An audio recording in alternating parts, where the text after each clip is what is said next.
നമ്മൾ ആദ്യം തന്നെ എന്താ വേണ്ടതെന്ന് അറിയാം. നമ്മളെ കഴിവത്ര ഉണ്ട് എന്നാണ് നമ്മൾ നോക്കേണ്ടത്. അല്ലാതെ എന്ന് പറഞ്ഞു കഴിഞ്ഞാൽ ഈ അച്ഛൻ ആനപ്പുറത്ത് കയറീനി, ചേട്ടൻ ആനപ്പുറത്ത് കയറീനി, അവരെല്ലാം കുതിരപ്പുറത്ത് പോയിനി എന്ന് കരുതിയിട്ട് നമ്മൾ പോയിട്ട് സിനിമയിൽ അഭിനയിക്കാൻ നിന്ന് കഴിഞ്ഞാൽ ചിലപ്പോൾ ജനങ്ങൾ എടുത്തിട്ട് തൂക്കി അങ്ങ് വെളിയിൽ എറിയുകയും ചെയ്യും. അതുമാത്രവുമല്ല, അഹങ്കാരത്തിൻ്റെ ഒരു കയ്യും കാലം തന്നെയാണ് ഈ മാധവ് എന്ന് പറയുന്ന പയ്യൻ. അവന് മിക്കപ്പോഴും എന്ന് പറഞ്ഞാൽ സംസാരിക്കാനൊന്നും അറിയില്ല.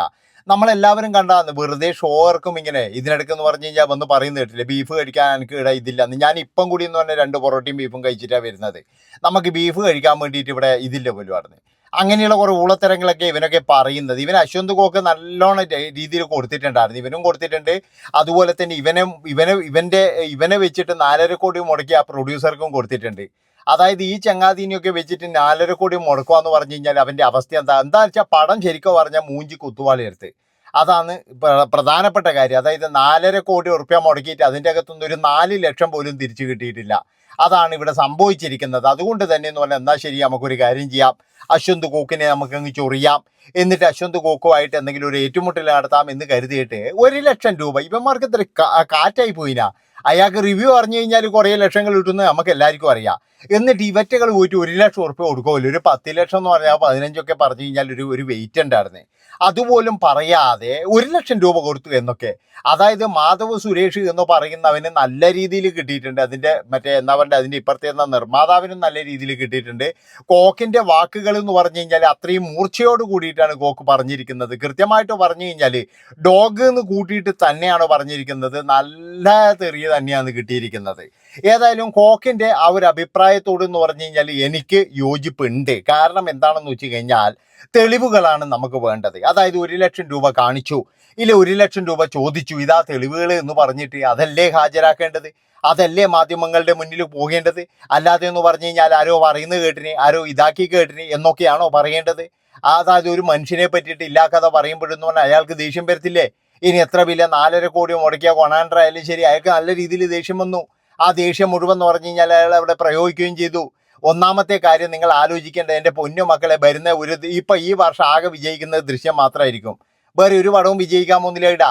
അതായത് ഇവിടെ പടം എന്ന് പറഞ്ഞാൽ, ഇവിടെ മലയാള സിനിമ എന്ന് പറഞ്ഞാൽ നഷ്ടത്തിലേക്കുള്ള കൂപ്പുകുത്തൽ തന്നെയാണ്. ആകെ എന്ന് പറഞ്ഞാൽ 400 സിനിമ ഇറങ്ങി, അതിൽ 100 സിനിമ ഇറങ്ങിയിട്ടുണ്ടെങ്കിൽ അതിലൊരു 5 സിനിമ വിജയിക്കുന്നത്. അതും മോഹൻലാൽ, മമ്മൂട്ടി ഇങ്ങനെയുള്ള താരങ്ങളുടേത് മാത്രം. അതുകൊണ്ട് തന്നെയാണ് പറയുന്നത്, ഇതിനകത്ത് പൈസ മുടക്കാൻ നിങ്ങൾക്ക് എന്താ വേറെ ഒരു പണിയില്ലേ? ഈ ചെക്കനെ കണ്ടിട്ട് ഈ 4.5 കോടി മുടക്കാന്ന് പറഞ്ഞു കഴിഞ്ഞാൽ ഇവന്മാർക്ക് എവിടെയാന്ന് അതാ ഞാൻ ആലോചിക്കുന്നത്. ഈ ചെറുക്കനെ കണ്ടിട്ട് ഒരു അന്തവും കുന്തവും ഇല്ലാതെ ഒരു സിനിമ, ആ സിനിമ ഇറങ്ങിയതും വന്നതും കൂടി പല ആൾക്കാരും അറിഞ്ഞിട്ടും കൂടിയില്ല. ഇപ്പോഴാണ് പല ആൾക്കാരും അറിയുന്നത് അങ്ങനെ ഒരു സിനിമ ഇറങ്ങിയിട്ടുണ്ടോ എന്ന്. ഒന്നാമത് പറഞ്ഞ് ഇവൻ്റെ ആദ്യത്തെ പടം തന്നെ കണ്ടു കഴിഞ്ഞാൽ അറിയാം ഇവൻ്റെ അഭിനയത്തെ പറ്റിയിട്ടുള്ള കാര്യങ്ങൾ.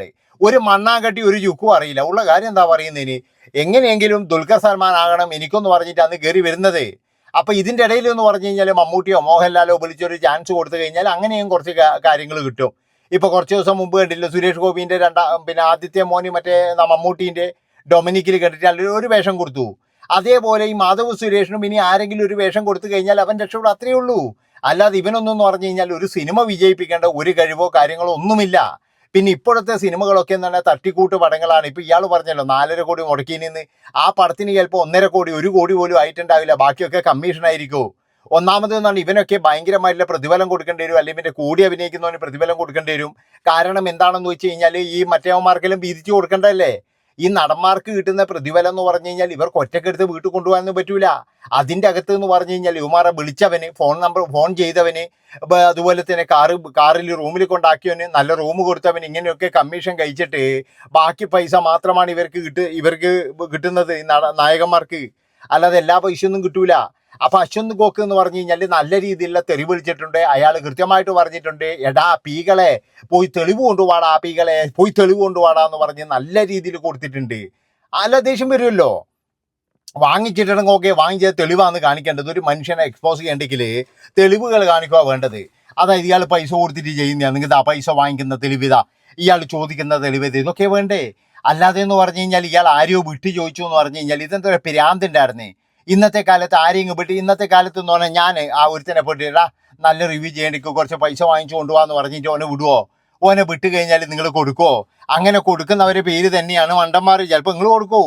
കാരണം എന്താണെന്ന് വെച്ച് കഴിഞ്ഞാൽ ഇവനെ കണ്ടിട്ട് 4.5 കോടി മുടക്കിയ പ്രൊഡ്യൂസർ ചിലപ്പോഴെന്ന് പറഞ്ഞാൽ ആരെങ്കിലും പോയി പറഞ്ഞു കഴിഞ്ഞാൽ പൈസ കൊടുത്തിട്ടുണ്ടാകും എന്നുള്ളതിൽ യാതൊരു സംശയവും ഇല്ല. അതാണ് മനസ്സിലാക്കേണ്ടത്. അപ്പൊ അങ്ങനെയുള്ള ഒരുപാട് എണ്ണം വന്നിട്ട് ഇവിടെ സിനിമ എടുത്ത് വീടും പറമ്പ് പോയി. ഇപ്പൊ സംഭവം എന്താണെന്ന് വെച്ചാൽ ഈ ചങ്ങായിക്ക് ഒരു 4.5 കോടി രൂപ കടായി, അത്രയേ ഉള്ളൂ, വേറെ ഒന്നുമില്ല. അതിന് തിയേറ്ററുകാരെ കുറ്റം പറഞ്ഞിട്ടോ അല്ലെങ്കിൽ നാട്ടുകാരെ കുറ്റം പറഞ്ഞിട്ടോ കാര്യമുണ്ടോ? അതുമാത്രവുമല്ല, അതിൻ്റെ അകത്ത് അശ്വന്ത് കോക്ക് പറയുന്ന ഒരു സംഭവമുണ്ട്. നാട്ടുകാർക്ക് മുഴുവൻ ഓരോ ലക്ഷം വെച്ച് കൊടുത്തിട്ട് ആ പടം ഒന്ന് കാണണം എന്ന് പറഞ്ഞു കഴിഞ്ഞാൽ ഒരാൾ പോലും കാണൂല. അത് കണ്ടു തീർക്കാൻ പെട്ട പാട് ഇവർക്ക് മാത്രമേ അറിയുള്ളൂ എന്നാണ് ഇവർ പറയുന്നത്. അങ്ങനെയുള്ള ഒരു പടത്തിന് വേണ്ടി രണ്ട് മണിക്കൂർ മുടക്കാൻ വേണ്ടിയിട്ട് മലയാളികൾക്ക് എന്താ വട്ടുണ്ടായിരുന്നേ? നിങ്ങൾ അത് ആദ്യം ആലോചിക്കുക. അതായത് യുവന്മാരൊന്നും പടയുടെ വിജയിക്കാൻ പോകുന്നില്ല. ഇവന്മാർക്കൊക്കെ വേണമെങ്കിൽ വല്ല സീരിയലിലോ അല്ലെങ്കിൽ എന്ന് പറഞ്ഞു കഴിഞ്ഞാൽ വല്ല ഷോർട്ട് ഫിലിമോ അതൊക്കെ ചെയ്തിട്ടൊന്ന് തെളിയിച്ചിട്ട് തനിക്കും അഭിനയിക്കാൻ കഴിയും. അല്ലാതെ സുരേഷ് ഗോപിൻ്റെ മോനായ എന്നുള്ളത് കൊണ്ട് മാത്രം എന്ന് പറഞ്ഞാൽ എവിടെയാണോ ഇവർക്കെല്ലാം അഭിനയിക്കാൻ കഴിയുക? ഇവർക്കൊക്കെ പിടിപാടുള്ളത് കൊണ്ടല്ലേ ഇവനൊക്കെ സിനിമയിൽ വന്നതന്നെ. അല്ലെങ്കിൽ ആരാ ഇവനെയൊക്കെ സിനിമയിൽ എടുക്കുക? ഇവനെയൊക്കെ വെച്ച് ആരാ സിനിമ എടുക്കുക? അപ്പൊ സുരേഷ് ഗോപിയെ ഒന്ന് സൂചിപ്പിക്കാനും അതുപോലെ തന്നെ ഇവനെയൊക്കെ വെച്ചിട്ട് സിനിമ എടുക്കുന്നത് എന്നാ പിന്നെ ആ ഒരു കൈമുതൽ എനിക്ക് വന്നോട്ട് എന്ന് കരുതിയിട്ടാണ്, അല്ലാതെ വേറെയൊന്നുമല്ല. പിന്നെ വേറൊരു കാര്യം എന്ന് പറഞ്ഞാൽ അതിൻ്റെ അകത്ത് ധ്യാനിനെ പറ്റിയിട്ട് കോക്കോ പറയുന്നുണ്ട്. ഇത്രയും റിവ്യൂ പറഞ്ഞു, അതുപോലെ തന്നെ എല്ലാ വെള്ളിയാഴ്ചയും ദീപാവലി ആഘോഷിക്കുന്നവനാണ് ധ്യാൻ എന്ന് പറഞ്ഞു. എന്നിട്ടും ആ മനുഷ്യൻ ഇതുവരെ വിളിച്ചിട്ട് തെറി പറയുകയോ? ആദ്യം ഒരു നടന് വേണ്ടതെന്നാണെന്ന് വെച്ചാൽ വിജയമായാലും പരാജയമായാലും അത് അംഗീകരിക്കുക. അതായത് എൻ്റെ സിനിമ വിജയമാണ്, എൻ്റെ സിനിമ പരാജയമാണ്. ഇപ്പം ഞാൻ പറഞ്ഞല്ലോ, ഈ ഒരു അതായത് ഒരു 2-3 മാസമായില്ലേ 2026 ഏത് സിനിമയാണോ ഒന്ന് ക്ലച്ച് പിടിച്ചുള്ളത്? നിങ്ങളൊന്ന് പറ, ഏത് സിനിമയുള്ളത്? ഇപ്പോഴെന്ന് പറഞ്ഞാൽ മോഹിനിയാട്ടം എന്ന് പറയുന്ന ഒരു സിനിമ ഉണ്ടായിരുന്നു, വളരെ നല്ല മൂവിയാണ്. അത് കഴിഞ്ഞ് ദൃശ്യം എന്ന് പറയുന്ന സിനിമ. അല്ലാതെ ഏത് സിനിമയാണോ ഇവിടെ ക്ലച്ച് പിടിച്ചത്? അതാണ് നിങ്ങൾ മനസ്സിലാക്കേണ്ടത്. പിന്നെ വാഴ എന്ന് പറയുന്ന യൂണിവേഴ്സിൽ ഇറങ്ങിയത് അതും കുഴപ്പമില്ലായിരുന്നു. അങ്ങനെയുള്ള ഒരു 3-4 പടം മാത്രമാണ് ഇവിടെ ക്ലച്ച് പിടിച്ചിരിക്കുന്നത്. ബാക്കിയെല്ലാം എന്ന് പറഞ്ഞാൽ വമ്പിച്ച നഷ്ടമാണ്. ഇപ്പൊ ഇതിനിടയ്ക്ക് കണ്ടില്ലേ, ഒരു പ്രൊഡ്യൂസർ പറയുന്നുണ്ടില്ലേ 25 കോടിന്റെ ആഘോഷം നടത്തിയതിന് 2 കോടി പോലും കയ്യിൽ കിട്ടിയില്ല. അപ്പോഴാണ് കേക്കിന്റെ പൈസയും കൂടി പോയത്. അപ്പൊ അങ്ങനെയൊക്കെ എന്ന് പറഞ്ഞു കഴിഞ്ഞാൽ മനുഷ്യന്മാരെ പിഴിയാൻ വേണ്ടിയിട്ട് ഇവിടെ കുറേ എണ്ണം ഇറങ്ങിയിട്ടുണ്ട്.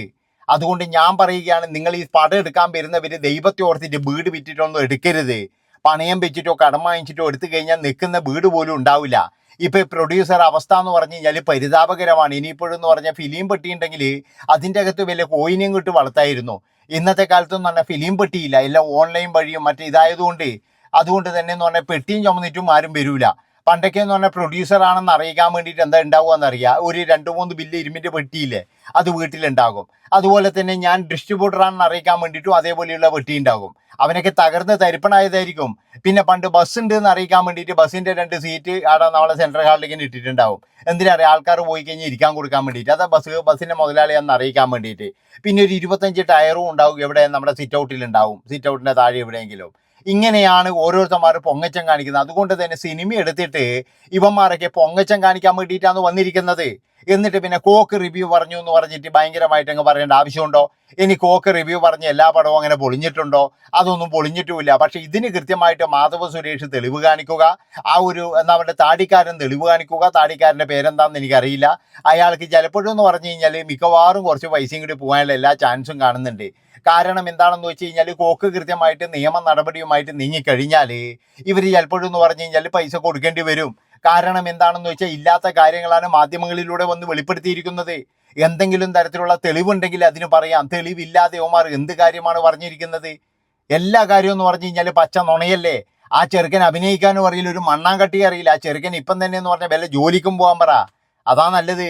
അല്ലാതെ സുരേഷ് ഗോപിൻ്റെ പേരും പറഞ്ഞിട്ട് അഭിനയിച്ചു വന്നിട്ട് വല്ലവൻ്റെയും 4.5 കോടി 5 കോടിയും കളഞ്ഞിട്ട് എന്താ കാര്യമോ? അല്ല, ഇതിനെന്തിനാണോ 4.5 കോടി മുടക്കുന്നത്? ഈ അങ്കമട്ടകാസം എന്ന് പറയുന്ന സിനിമയിൽ എന്ത് തേങ്ങാക്കോലി ഉണ്ടായിട്ട് ഇവനൊക്കെ 4.5 കോടി മുടക്കിയത്? അതാണ് എനിക്ക് ചോദിക്കാനുള്ളത്. ഒരു മണ്ണും പിണ്ണാക്കും ഇല്ലാത്തൊരു സിനിമ അതിന് കൊണ്ടുപോയിട്ട് 4.5 കോടി മുടക്കിയിരിക്കുന്നത്. നാണോ മാനോ ഉളുപ്പും ഉണ്ടോ നിങ്ങൾക്ക്? നന്ദി, നമസ്കാരം. അടുത്ത വീഡിയോ ആയിട്ട് വരാം. Bye bye.